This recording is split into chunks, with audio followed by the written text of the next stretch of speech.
নারী।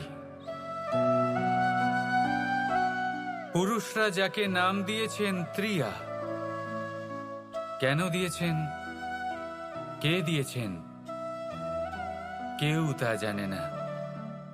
কথায় আছে পুরুষরা ভাবেন যে ত্রিয়া, ভাবেন একরকম, বলেন অন্য কিছু আর করেন অন্য কিছুই। কিন্তু সত্যিটা কি এটাই? আসল সত্যি হলো এটাই যে ত্রিয়া হলো সেই চরিত্রহীন পুরুষ আর কেউ নয়। সেই পুরুষ যারা নারীকে বলেন যে আপনি হলেন মা, আপনি হলেন দেবী, আপনি হলেন বোন। আর ভাবেন কি?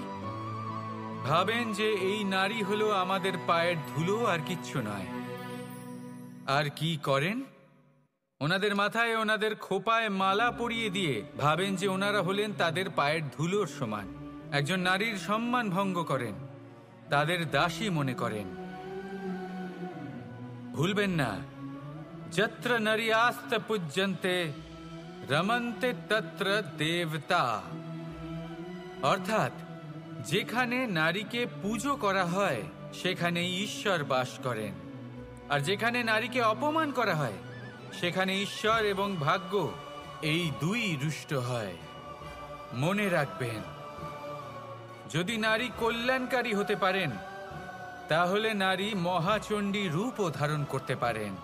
যদি একজন নারী মাতা হয়ে জন্মদান করতে পারেন তাহলে নারী মৃত্যু হয়ে বিনাশও করতে পারেন। যেখানে নারী অপমানিত হবেন সেখানে মহান ভারতও মহাভারতের পথে অগ্রসর হতে পারে। তাই মনে রাখবেন, নারীর অপমান যেন কখনোই না ঘটে। আর যদি কোথাও নারীর অপমান হয় তার অর্থ হলো আপনার বিনাশ আপনার দিকেই আসছে। আর এটা হলো তার প্রথম পদক্ষেপের প্রথম পদধ্বনি।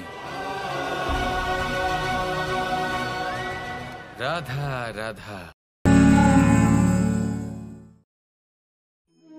যত্র নারীয়স্ত পূজ্যতে রমন্তে তত্র দেবতা।